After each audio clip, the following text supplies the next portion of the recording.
செய்திகள் தொடர்கின்றன. பிரிட்டனில் ஓரினச் சேர்க்கையாளர் திருமணத்திற்கு அங்கீகாரம் அளிக்க அரசு எடுத்துள்ள முடிவிற்கு கத்தோலிக்க திருச்சபை கடும் எதிர்ப்பு தெரிவித்துள்ளது. பிரிட்டனில் ஓரினச் சேர்க்கையாளர்களின் திருமணத்தை அங்கீகரிக்கும் சட்ட திருத்தம் இந்த மாதம் நடைமுறைக்கு வரவுள்ளது. பிரிட்டன் அரசாங்கத்தின் கூட்டணி கட்சியான லிபரல் ஜனநாயக கட்சியைச் சேர்ந்த நிக் கிளெக் என்ற நாடாளுமன்ற உறுப்பினரே இதற்கான நடவடிக்கைகளை மேற்கொண்டுள்ளார். ஆனால் இதற்கு உலகெங்கும் 1.5 பில்லியன் உறுப்பினர்களை கொண்டுள்ள கத்தோலிக்க திருச்சபை கடும் கண்டனம் தெரிவித்துள்ளது. மேலும் கத்தோலிக்க திருச்சபையின் நிர்வாகத்திற்குட்பட்ட ஆலயங்களில் நேற்று நடைபெற்ற ஆராதனைகளில் ஓரினச் சேர்க்கையாளர் திருமணத்திற்கு எதிரான கருத்துகள் முன்வைக்கப்பட்டுள்ளது. அதே நேரம் கத்தோலிக்க திருச்சபையின் கருத்துகளுக்கு கடும் கண்டனம் தெரிவித்துள்ள ஓரினச் சேர்க்கையாளர்கள் தங்கள் உறவை கத்தோலிக்க திருச்சபை அங்கீகரிக்காவிட்டால் தங்களுக்கு எந்தவித நஷ்டமும் ஏற்பட போவதில்லை என்று தெரிவித்துள்ளனர்.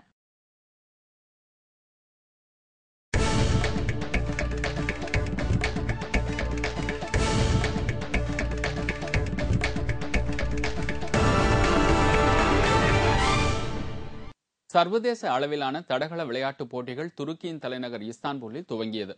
ஓட்டப்பந்தயம், நீளம் தாண்டுதல், உயரம் தாண்டுதல் உள்ளிட்ட பல போட்டிகள் இதில் நடைபெற்று வருகின்றது.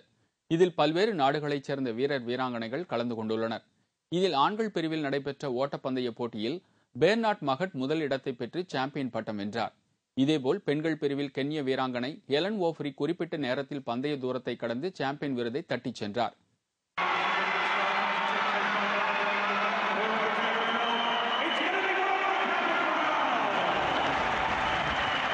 நீளம் தாண்டுதல், தடை தாண்டி ஓடும் போட்டி உள்ளிட்ட பல போட்டிகள் இதில் இடம்பெற்றது.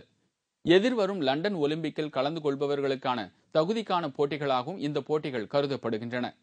தொடர்ந்து 3 நாட்கள் நடைபெறும் இந்த போட்டியில் அமெரிக்கா 9 பதக்கங்களுடன் முன்னணியில் உள்ளது. மீண்டும் முக்கிய செய்திகள். மக்கள் பிரச்சினைகளுக்கு தீர்வு காணாத அதிமுகவுக்கு சங்கரன்கோவில் இடைத்தேர்தலில் மக்கள் சரியான பாடம் புகட்ட வேண்டும் என்று கேப்டன் விஜயகாந்த் வலியுறுத்தியுள்ளார். குடியரசுத் தலைவர் உரையுடன் இன்று தொடங்கவுள்ள நாடாளுமன்ற பட்ஜெட் கூட்டத்தொடரில் பல்வேறு பிரச்சினைகளை எழுப்பி புயலை கிளப்ப பாஜக உள்ளிட்ட எதிர்க்கட்சிகள் திட்டமிட்டுள்ளன. சங்கரன்கோவில் பகுதியில் திருமதி பிரேமலதா விஜயகாந்த் பிரச்சாரம் செய்ய வந்த பகுதிகளில் அதிமுகவினர் வன்முறை செயலில் ஈடுபட்டனர். உத்தரப்பிரதேசம் மற்றும் பஞ்சாப் முதல்வர்களின் பதவியேற்பு விழாவில் பங்கேற்பதாக இருந்த மம்தா பானர்ஜி காங்கிரஸ் கட்சியின் கட்டளைக்கு பணிந்து தனது பயணத்தை ரத்து செய்துள்ளார். இத்துடன் செய்திகள் நிறைவடைந்தன. மீண்டும் செய்திகள் பிற்பகல் 1 மணிக்கு. வணக்கம்.